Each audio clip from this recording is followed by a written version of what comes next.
I just got back picking up fertilizer from the fertilizer co-op, and the man at the fertilizer yard was telling me that something happened with the hurricane, and it caused sulfur to skyrocket. The price of sulfur skyrocketed, and so right now I don't have any sulfur, but I went and I purchased 92830 NPK, and it doesn't have any sulfur in it, and I got it for 600 like 15 or something dollars, 650 or something like that dollars a ton, and I got $900 worth of it. It was about 2,900 pounds, and so I got that, and I figured that with everything going on, I figured I'm just gonna have to apply sulfur as I go. Whenever sulfur becomes available, I will just have to purchase it, and I figured that if I put the 92830 on my field, I'm gonna plow it in on a Sunday, Monday, and as I go, I'm gonna have to put ammonium sulfate. I'm probably gonna apply ammonium sulfate on my field as I go, and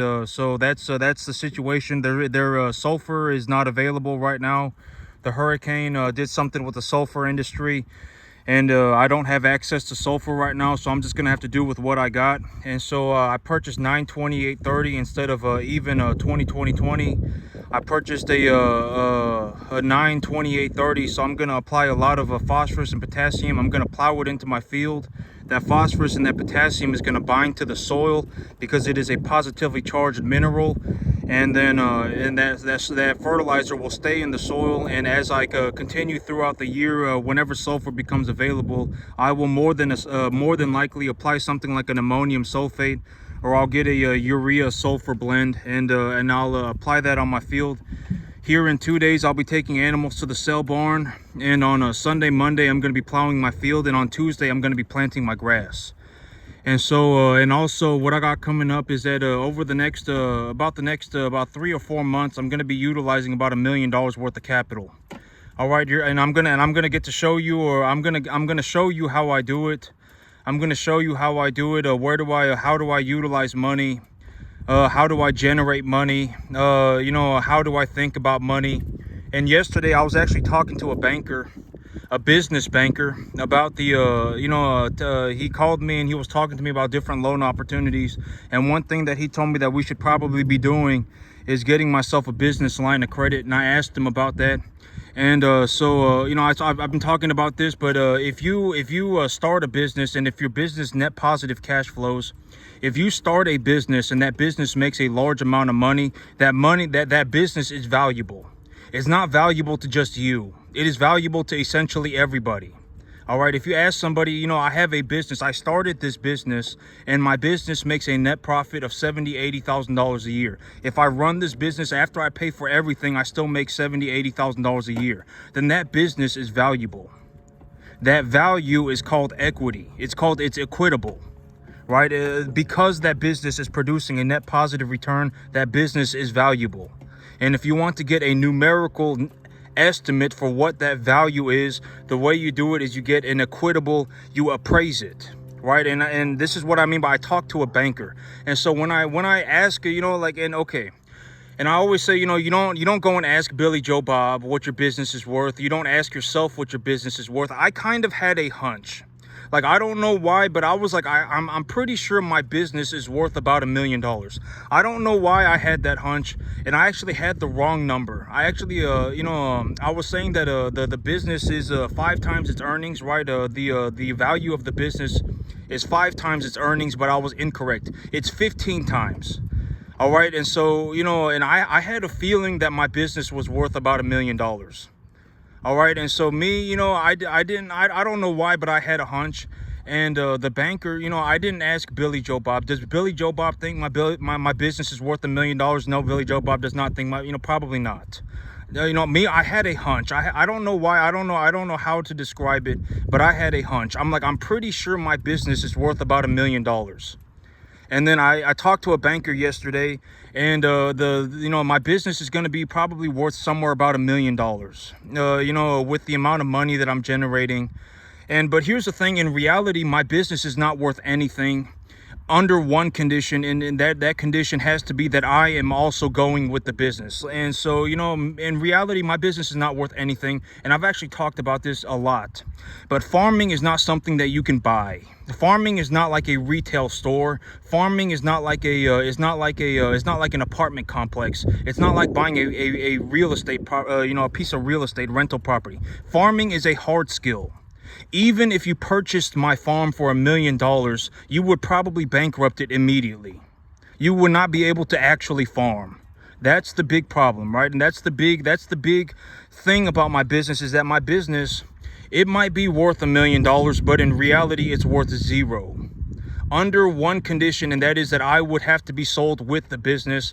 And I've already talked about this. If I was offered $10 million tomorrow, I wouldn't. $10 million, even $10 million is negligible to me. It's not some, oh my God, $10 million, now I should go and, I can make $10 million by myself in a year. All right, and I've talked about all of the different ways to generate money. Should you be trying to generate money entirely through cash? No, you should not. That's the most unrealistic way to generate money. If you really actually take a look at like net worth and money like that, it's kind of irrelevant, right? Because it's like, oh my God, it's like, me, I got a net worth of whatever, $1.5 million, $2 million. Whatever, $4 or $5 million. But in reality, I really only, like, even right now, I would anticipate that within 6 months, I probably make about $50,000 a month. But right now, maybe I make about $20,000 a month. I mean, it's like, my net worth is whatever, $2 to $5 million. But in reality, I only make 20 grand a month. Right? I mean, net worth is just kind of a negligible number. It doesn't really mean anything. At the end of the day, what really matters is that you have an understanding of money. That's the more important thing. Right? Money, it's after a certain point, it's like me, even after I buy everything that I possibly want, I still have like 100 grand left over, and I'm legitimately about to triple my income. All right, I would actually bet right now, I would be willing to take a bet with anybody. And I'm actually going to tell the banker this too. And, because, okay, here's something, and there's the old saying that you can actually do things that do not require money that will get you further in life. And one of the things that you can do is you say what you mean and you mean what you say. If you walk into the bank right now and you say, I want to take this loan, and the banker says, well, you don't qualify for it, but if you do this, this, and this, then you will qualify for it. And you say, thank you, banker, I will go and do that. And then you leave, and then you come back and you say, I actually, raised my credit score, increased my income, lowered my debt, and boom, here, I've met all the criteria. Then it's like, oh, well, this guy must have actually wanted to do this. Like he must have actually meant what he was saying, and he must have actually meant that he wanted to actually do this. He didn't just, waste my time and then walk off. Right? And so, and it's like, me, and if you take a look at me, and I'm not saying I'm a saint, right? I've already said that I'm not a saint. I'm just looking to show you what I do, right? I'm not a saint. I don't play God. I don't see myself as a God. At the end of the day, my firm belief is that, if I did not have God, then I could not have made it. All right, there is I don't want to call it a burden. I call it a gravity. There is a gravity to being a failure, but there is also a gravity to being successful. All right, like if you are successful, there is also a gravity that is attached to being successful, and you probably cannot handle that gravity unless you are right with God. All right, and and me, I sincerely, firmly believe that, like me, like if I did not anticipate for things to go this good. I had no idea that things were going to go this well. And when I say these things, I'm not I'm not trying to put it in people's faces, and I actually don't have any inch of me that is like, oh my God, look, and I actually do not agree with stuff, because it's like if you see somebody, it's like, oh my God, I made it. I made $2 or $5 million, and now I'm going to go and lease myself a mansion, and I'm going to go and lease myself a Lamborghini, and I'm going to go and buy myself a nice couple pieces of jewelry, and then I'm going to go and get 3 or 4 or 5 girlfriends. These people, they don't last very long. In about 2 years, you'll never even remember that they existed. You won't even remember their name. They will be replaced by somebody else. And I think that is ultimately a result of somebody who is like, they want to, they want to, oh my God, look at me, I'm successful, right? And me, it's, in all honesty, if I really think about it, I figured that, for whatever, if I can benefit 3 people, then I'm going to do what I can. All right, at the end of the day, because, I've always said you should consider the results. All right, always consider the results, no matter what you're trying to do, no matter what you're, like if you're thinking that antibiotics are bad, like if you legitimately are in a situation where you think antibiotics are bad, if you are in a situation where you legitimately think that fertilizer is bad, then consider the world if we did not have fertilizer. Consider the world if we did not have antibiotics. What would the results be? There would be it would be like a genocide level of death. All right, there would be mass starvation. People would be starving in mass. If we did not fertilize our crops, people would starve. All right, if we did not utilize antibiotics, people would be dying left and right. I mean, if you had think about it this way. If you had a minor infection and the doctor gave you antibiotics, do you think the doctor would have given you antibiotics if the doctor thought you were just going to get better on your own? Like, we're not talking about a common cold. All right, if you had a common cold, the doctor's not going to give you antibiotics.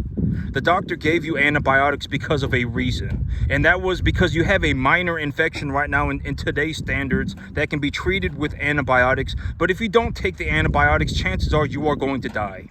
That's ultimately what's happening. All right, and so it's like, think about the result. It's like, if you don't believe in antibiotics, if you don't believe in medication, if you don't believe in fertilizing, if you don't believe in whatever, domesticating animals, think about the result. If we didn't domesticate animals, if we did not farm, if we did not apply fertilizer to our crops, if we did not utilize medications, there would be like genocide level of death across the entire earth. People would be starving in mass. People would be dying from simple infections all over the place. I mean, is that really the result that you want? Because, you should be considering the result. All right, and I went and when I was thinking, I don't know why, but I had this hunch. I don't know what it was, but I was like, I'm pretty sure my business is worth about $1 million. And I went and I spoke to the banker about it yesterday. And the banker actually, I didn't even bring it up with the banker. I just had a hunch for a little, and I've actually been saying this. I think my business is worth about $1 million. I've been saying that. But the banker confirmed it yesterday, right? The banker confirmed it. But in reality, if you actually think about my business is worth nothing. Because nobody would buy it unless one condition was met, and that would be if I went with the farm. And me, you got to understand, my hourly rate is 50 grand. All right, like, if you legitimately want me to do something for 1 hour, it's $50,000 an hour. All right, I wouldn't go and work for somebody for $10 million a year. $10 million is negligible money to me. All right, and so, my business, in all honesty, is worth zero. Okay, but, under one condition, and that would be if and this is actually a very good time to say, because it will be more, you'll understand it if I say it like this. Imagine you found a farming business and you were like, oh, this farming business is actually net positive. They're actually making, at the end of the day, they're still making like $70,000 a year. Even if you purchase the business, even if you paid the $1 million to purchase the business, it would not turn you into a farmer. It would not do it. You could not do it. I would guarantee it. You're going to fail. I would actually bet 50 to 1. And if you succeeded, I would gladly work with you. All right. I've always said success is a one-man journey. If you're successful and I'm successful, then we can work together. All right. But, chances are you're not going to take, you're not going to take some average person and then turn them into, I know that sounds horrible. But if you want to prove me wrong, then prove me wrong. But success is a one-man road. All right, if you're successful and there is no dragging people into being successful, because at the end of the day, you cannot force anybody to do anything. All right, like if you there is no forcing people to do anything. All right, at the end of the day, people are gonna do whatever, right? And it's like, but your chances of becoming financially, your chances of actually becoming like a legitimate rich person, like you're in a situation like me where it's like, I actually took a look at the numbers and I am generating almost $350,000 a month. All right, like I legitimately generate about $350,000 a month. All right, like if you want to be in this situation, it's like, I paid for everything that I wanted, and I still have like whatever, $20,000, $15,000, $20,000 a month left over. And I haven't like gone off and started doing drugs. I haven't gone off and leased myself a Lamborghini. I didn't go and buy myself a Lamborghini. I didn't go and get myself 5 girlfriends. I didn't go and I kind of just sat here and I thought about it for a long time, and I figured that what I'm gonna do is I'm just gonna buy more land. I'm gonna buy more land, and then I'm gonna run more cattle, and then I'll see where it goes. All right,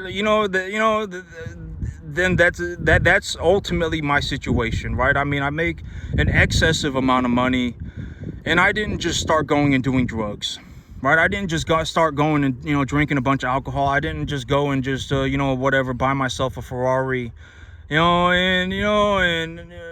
the end of the day, God knows it, right? And and it's like, if you take a look at what I got going on, here, maybe in about the next 2.5 months, maybe next 3.5 months, when I sell these animals, a majority of them are going to be 650. I would say about 80 to 90% of my herd or more are number 1 to 1.5 type medium large frame animals. And in all honesty, when I sell my 33 animals, I will probably make enough money to purchase about 65. All right, and I'll make enough money to purchase 65. I'll hold on to those 65 cattle until the end of the tax year. And realistically, I'm gonna have to take a look at everything that I got going on.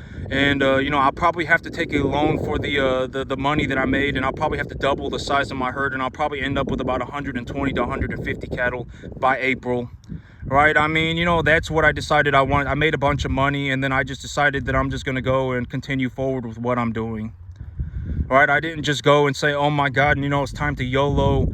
I'm gonna go and whatever, buy myself a nicer car and improve my life, or what, not improve my, I'm not gonna go and, oh my God, whatever, right? I'm not gonna go and buy myself a car. I'm not gonna go and buy myself a nice car. I'm not gonna go and get myself 5 girlfriends. I'm just gonna continue to grow my business. Right? And so, at the end of the day, it just is what it is. When I sell my 33 cattle, I would probably say that I'm going to end up with about 60, 70, something like that, 65 cattle. I'll probably make enough money to buy about 65, 70 cattle. And by about April of next year, when it comes time to file taxes, I'll have to take a look at my tax situation. But I would anticipate that for me to reduce my income tax burdens to 0 or to near 0, I would have to purchase about another 65 or 70 cattle. And then I'll have about 120 to 150 cattle by April of next year. All right, and so, but the whole idea about the business, and why did I talk to the business banker? Because I've always said that if you want to know what your business is worth, the way that you do it is you ask a banker, right? I actually said this repeatedly, and then I did it yesterday, right? And when I talk about these things, I'm not just making these things up. Like, if you want to figure out what this is worth, how do you figure out if something is equitable? How do you develop an idea of if something actually equitable? What is equity? Equity essentially is just a monetary amount for something that most people, if a large group of people would consider something valuable, and you want to figure out the monetary value of that valuable thing that you are looking at, then the way you do it is you appraise it, and when you appraise it, you get an equity evaluation, right? You get the amount of equity that the thing is worth. And I've been talking about this the whole time, and I've said this repeatedly. I mean, I must have said this, 5, 6, 7, 8, 9, 10 times, that if you want to figure out how much a business is worth, if you have a business that is making money, and then that business is going to be considered valuable, not just to you, not just to Billy Joe Bob, to everybody. All right, and if you want to figure out what that value is, the way you do it is you go and you talk to a banker about it, right? I've talked about this, and I did that yesterday. I talked to a banker about it. My business is worth something about $1 million. In reality, my business is worth 0, because the only reason that anybody would buy my business, if they wanted to buy my business, is if I went with the business. And trust me, there is no amount of money that anybody can pay to buy me. All right, if you offered me $10 million, I would just tell you to keep your BS to yourself. I don't, the money is negligible to me. All right, I generate close to almost $350,000 a month. The money is negligible. Okay, I already have enough money to do anything that I want. All right, and so, But the big reason why this is so important is because now that I have an evaluation for how much my business is worth, I can actually use that as collateral for a loan. And I want to talk about this real quick because, when a bank offers you a loan, do you take, what do I do with loan money, right? And I've always said that I'm just giving you my answer because maybe, is this the only right answer? No, it's not. But at the end of the day, my results are extremely good. I do very well, okay? I made it into the top 0.00001 percentile of the entire U.S. economy in the year 2024. And in the year 2025, I'm going to do even better, drastically better. And so, it's like if you look at the results, and I'm just giving you it's not even my opinion. It's not an opinion. This is what I actually do in real life. I'm not even consulting anybody. I have nothing to sell you. There is no amount of money that anybody could give me that would make it really even matter to me, because at the end of the day, it's like when I run cattle, I make so much money that I can do anything that I want. Anything. I mean, I could, granted that it's not like I'm going to go and do drugs, right? Granted that it's not like I'm going to go and start gambling. Granted that it's not like I'm going to go and start drinking a bunch of alcohol or get 10 girlfriends or buy myself a yacht. Or, other than that, I can effectively do anything that I want. Anything. If I want to go and buy $1 million worth of real estate, and I want to buy 80 more cattle, and I want to buy myself an F-350, and I want to buy myself whatever, then I can do all of that in less than a year. I mean, it would probably take me about 6 months to buy all of that. And then, so it's like whatever, right? I mean, I can effectively do anything within a reasonable margin. Anything. I mean, there is no, there is no amount of money that anyone could pay me to buy me. Trust me. I mean, it won't happen. All right. And so, my business in reality, it's worth zero. If I stepped away from my business, my business would essentially bankrupt. There is no amount of money that will make you a farmer. All right, you could have $1 million. You could pay $1 million for my farm right now. And if I left the farm, almost everybody on the entire planet would immediately bankrupt it. Immediately. All right, it wouldn't even take probably even 10 minutes. They would immediately bankrupt it. And so, but the big reason is that, why did I get an evaluation for my business is so that I can collateralize my business for a line of credit. And when I get and I've always said that you want to utilize your income as a collateral source, because if you use your income as a collateral source, you're effectively not at risk for anything. If I have a business line of credit, then it is connected to my LLC. Am I saying that you should start 15 LLCs, make a little bit of money on each one, open up a line of credit on each one, and then bankrupt 14 of them on purpose? No, I don't think you should do that. That's you're selling your soul to the devil. That's not a good idea. There are people that do that, and it's like, selling your soul to the devil, it might sound like a good idea in the beginning, but it never works out. There are a lot of people that do this. They will open up like 15 LLCs. They will intentionally bankrupt 14 of them. They'll rack up a whole bunch of charges on 14 of them, get a whole bunch of debt or whatever, get maximum leverage, do everything that they can with those 14 LLCs, and then they'll bankrupt them, and then they'll just keep one. Should you do that? No, you should not. Okay, do I do that? No, I don't. All right, but I'm just saying, on the other side of that, if you actually have an LLC, and why do I encourage opening an LLC? Because if you have an LLC and you make money on your LLC, and then you leverage that income and you tie your assets to that LLC, you're not at risk for anything. Even if you bankrupt the thing, they cannot, nobody can take your home away. Nobody can take your car away. You can only mess with the assets in the LLC. Should you abuse the system? No, you should not. Okay, no, you should not abuse the system. No, you should not go and start 15 LLCs with the intentions of bankrupting 14 of them. That's a horrible idea. All right, and I've actually already talked about, how do I utilize debt? Right? When I utilize debt, what do? I take the appraisal value. Okay, and I've actually been talking about this idea for a while too, and this was the solution to this problem. But I've been talking about, I want to go 100% leverage for my cattle. All right, I want to go 100% leverage for my cattle. I don't want to be in a situation, I just want to hold on to the cash and then go leverage for my cattle. And so this business line of credit will actually give me the opportunity to do that. I can take a loan for a couple $100,000. All right, I can just collateralize my LLC. I can just collateralize the earnings of my LLC for a line of credit and just get myself a couple $100,000. And and then I can start purchasing cattle with my LLC as collateral, and then I can just use my business line of credit. And so that's, and I've been talking about, I wanted to do this for almost a year. I want to just, go straight leverage for cattle and just hold on to the money that I'm making. And so when I take debt, how do I utilize debt? How do I utilize debt? In terms of real estate, it's different. But in terms of my cattle, how do I utilize it? Let's talk about real estate. Is different. Real estate debt is different. Okay, I've already told you how to utilize real estate debt. You find the property that you want to buy. You call a banker. You call 5 different bankers. You talk about your property. You say your properties. What are your lending terms, etc., etc.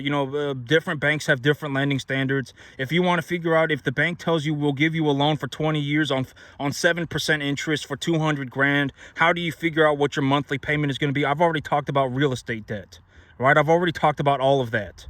But in terms of cattle debt, and I've talked about cattle debt too, but I'm going to be taking new cattle debt. And so how do I utilize cattle debt? I've always said that in terms of just a general idea, in terms of an overall idea, throwing money at something until it works is not a good idea. Leveraging yourself to the eyeballs to do anything is a horrible idea. You should not be using every dollar that you have. In reality, I'm using about 30% of the money that I have to almost 300% my income. All right, that's, and I've talked about this, but my cattle buy more cattle. My cattle aren't even an expense. If I actually stopped running this business, I would actually lose money. This business makes me a massive amount of money. All right, I legitimately make so much money running cattle that I can effectively do anything on the entire earth, short of like drugs and alcohol and gambling and buying myself a yacht or a mansion or 10 girlfriends. Short of anything like that, I can effectively do anything. All right, and so when I utilize cattle debt, how do I utilize cattle debt? Right, I take a look at the overall appraisal value of my herd, and I've already given you an idea of how do I appraise large groups of animals. Right, if I have a large group of animals and I take a look at them and I say, these are a majority of these animals are beef animals. At 650 pounds, what do I anticipate that each one of my animals are going to sell for on the average? $2.15 a pound. That's essentially $1,400 per animal. If I have to pay $700 for a calf and I sell one for $1,400, then how many calves can I buy every time I sell one? 2, right? I mean, just, and if you're having difficulty understanding the money, then utilize cattle. Utilize cattle as a representation for money, and then you can translate the money from the cattle to a monetary figure. All right, so every time I sell one animal, I effectively can buy 2. All right, and so and if that makes it easier for you to understand the money, then do it that way. Do it like that. And so when I have animals, and I appraise my animals, and I anticipate, and I'm taking a look, I objectively appraise my animals, and when you take a look at your assets and you appraise your assets, you don't want to be in a situation where you are just completely you're just completely wrong. I've actually said this. You don't want to be in a situation where you're just essentially running 180 degrees in the wrong direction. If you run 180 degrees in the wrong direction, chances are you're essentially stuck like that forever. The longer you do it for, the more you're stuck you are. And I've actually talked about this in terms of a mindset, but if you actually have somebody who is wanting to learn, you actually have somebody who is like, I'm actually doing this because I want to learn, you actually have somebody who's already probably in the top 1% of performers, because nobody got anywhere unless they wanted to learn. At the end of the day, it's like nobody got anywhere unless they had some desire to learn. Nobody got anywhere unless they had a desire to learn. I've already said this. Almost nobody is capable of an original idea. Almost nobody. And I know that this is going to sound horrible, but if you actually think about it for what it is, and if you want to see what I'm talking about, go into Costco and take a look around. Almost everybody looks and acts the exact same way. There is no way that everybody naturally just ended up like that. They must have learned to act like that. Right, and it's like, almost nobody is capable of an original idea.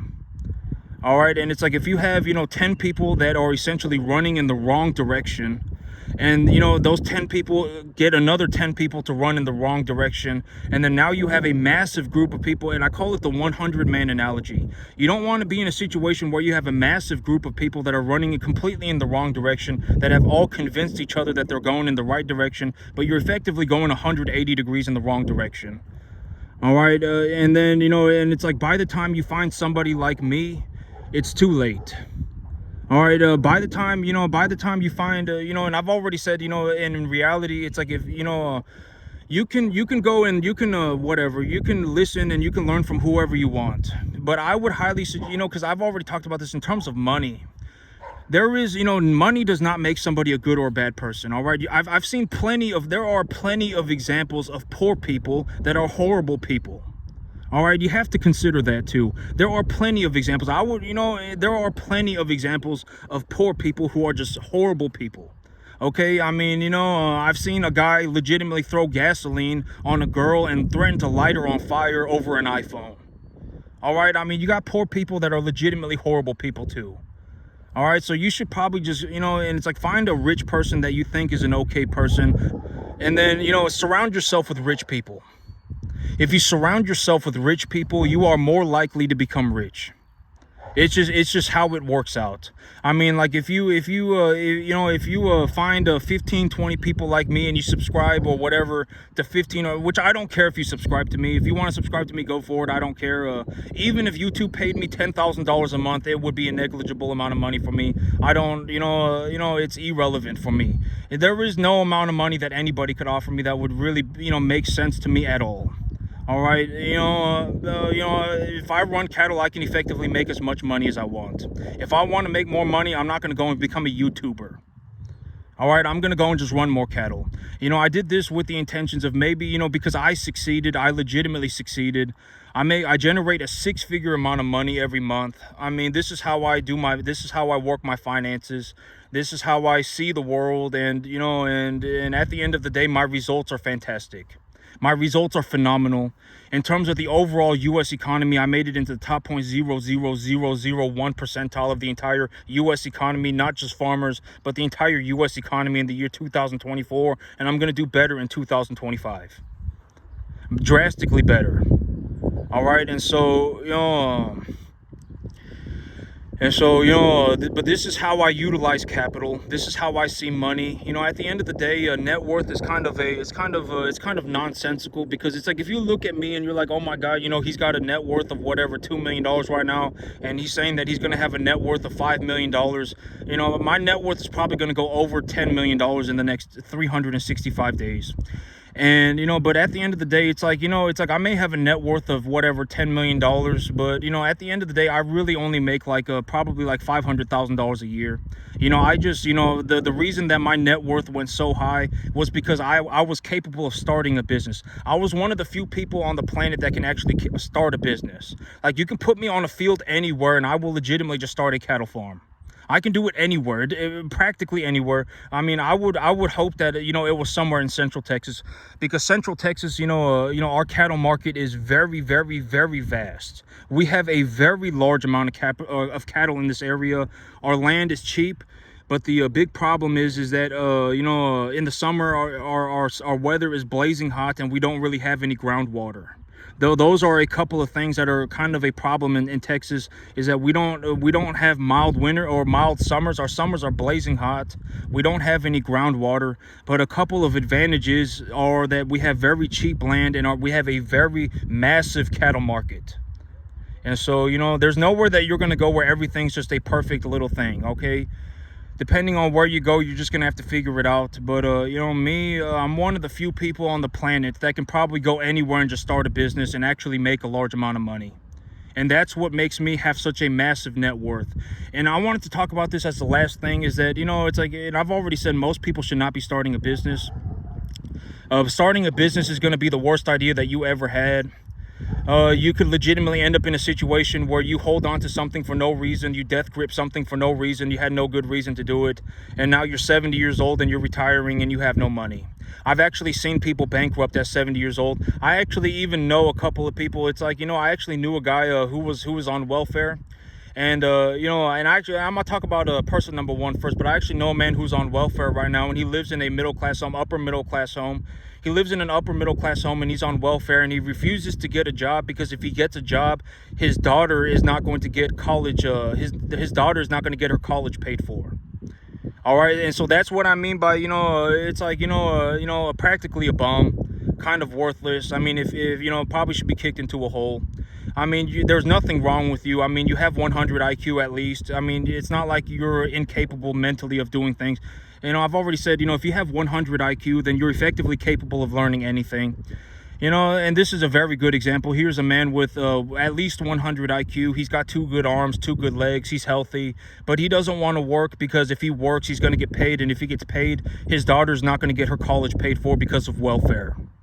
All right, very good example. You don't want to be one of those people. Another good example is I actually knew a guy who was on welfare, and it was like, if we purchased a house that was exactly like yours, but you purchased it and you just paid for it, for the next 15 years of your life, it would only be $800 a month. And if you paid for it and you got it finished, paid for by the time, I think he was 60.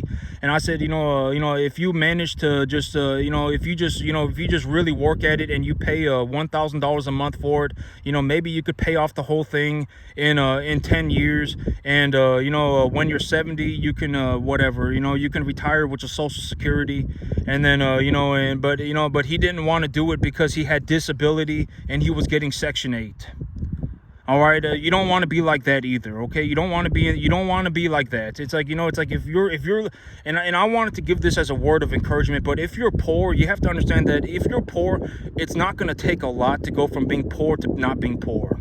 All right, you could go from being poor to being broke tomorrow, and then if you went from being broke to not being broke, you could probably do that. I could easily do that in 6 months. Even if I lost everything that I had right now, if I lost everything. Financially, I lost everything. I was starting back from zero. I would have everything back in 6 months. It would be irrelevant to me. I could make everything back. It doesn't matter where you put me. All right, even if I had nothing, I just right out the gate, right off the bat, I could probably make myself probably $100,000 a month. All right, for me, being broke is not difficult. Being poor is almost impossible. All right, and if you've actually become poor, then it's probably too late. You're probably stuck like that forever. I can almost guarantee it. All right, if you're broke, you can fix that in about 6 months. And I just wanted to talk about this real quick. I've said, you should not be starting a business. You should not be thinking about starting a business. The only time that you should ever think about starting a business is if you can make a large amount of money. If you can generate a large amount of money, like I generate about $350,000 a month. If you can generate a large amount of money, then sure, start a business. All right, but other than that, you should not start a business. What should you do? You should be of value to rich people. And I know that sounds horrible, but you got to understand that there is a phenomenon, or I don't know what it is, but it just is what it is. All right, the best take all. Like, the best take everything. If you're the best at something, you get to essentially take as much as you want. That's how the world works. That's how it should work. Communism is an altruistic ideal that never works. There is no sharing the pie. There is no sharing the pie equally. All right. Some people get more because they work harder. Some people get more because they're more dedicated to their business. Some people work more because they're better. They have a better relationship with God. Who knows? All right. But there are going to be people who end up getting more than others. All right, and we should live in a world where the best get to take as much as they want, because the best are the best for a reason, right? And chances are they are going to do the best. All right, and it's like, you should, and I would, okay, because here's the thing. It's like, and you should most people should not be starting a business. What most people should be doing is getting a good job, and then investing their money. All right, that's the most reasonable thing. It's like, if you got a job and it had good benefits, or and then you really committed yourself to the job, and you got a raise, and you really wanted to see the business do better, and you got a raise, and then you took your raise money, and instead of just going and buying yourself a nicer car, instead of going and buying yourself a bigger house or anything like that, you actually took that money and you invested it into something that was equitable and that would benefit you over the long term. Then after a certain point, the money does not even matter. All right, you have to understand this, that if you make about I would say probably about $120,000 a year, if you bring home about $100,000 to $120,000 a year, you can effectively buy anything on the planet, short of like a yacht. If you're short of a yacht or a private jet, after a certain point, the money doesn't do anything. All right, I mean, granted that you're not like doing drugs. The money doesn't do anything. It just sits in an account.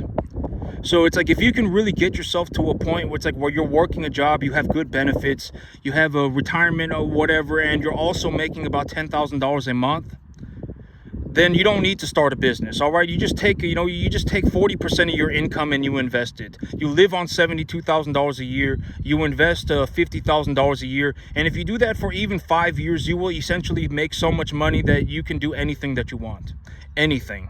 And so, so it's like, you should consider that too. I mean, you don't need, and I've already said this, and I know that this is going to sound horrible. And I don't say this to sound like a prick, but the chances of anybody, I haven't seen anybody even do 10% of what I do. And if you want to think about that in terms of a monetary standard, in terms of money, because I've already said that money for me is the same is the same money for everybody else. It was just as hard for me to make $5 million as it was for anybody else, or as it is for anybody else. It's not like I live on some island where it's easier for me to make money. It is just as hard for me to make $5 million as it is for anybody else. All right, and so, and if you want to think about it in terms of a monetary standard, most of you are not even going to get to the 10% mark. Most of you will not ever even get to a point where you're making $500,000 a year. If you start a business, most of you will not. It does not matter what business you start, you will probably not even get to that point. You probably won't. All right, you probably won't. But you have to understand that you should not give up hope. You should not be in a situation where you're like, oh my God, it's unfair. The boss makes 100 times more money than me. Like me, I don't sit around and go, oh my God, these people that I sell cattle to make 10,000 times more money than me. I don't care that they make 10,000 times more money than me. I want to do business with these people because they make 10,000 times more money than me. Every time I made $1, they made 10 grand. Right? I want to do business with these people. Why wouldn't I want to? Right? I mean, they'll write me a $10,000 check every week for the rest of my life if I just bring them the right type of cattle. They'll write me a $1 million check every week for the rest of my life if I bring them the right type of cattle. I know multiple of these people. I would want to do business with these people, right? And so maybe, it's like if you see somebody and it's like, oh my God, whatever, it could be your boss, it could be your manager, it could be your coworker, they're making more money than me. You shouldn't be worried about that, okay? After a certain point, the money's not even going to do anything. And in reality, if you made about $10,000 a month, if that's how much money you brought home and then you just invested it, you would effectively have so much money that you can do whatever you want. Me, I already make so much money that I can do anything that I want. All right, effectively anything. Short of drugs, alcohol, 10 girlfriends, a yacht, a private jet, anything like that. I mean, and who knows, maybe I could even do something. But I mean, do I really want to do something like that? Maybe, if the money was negligible, then maybe, but who knows, right?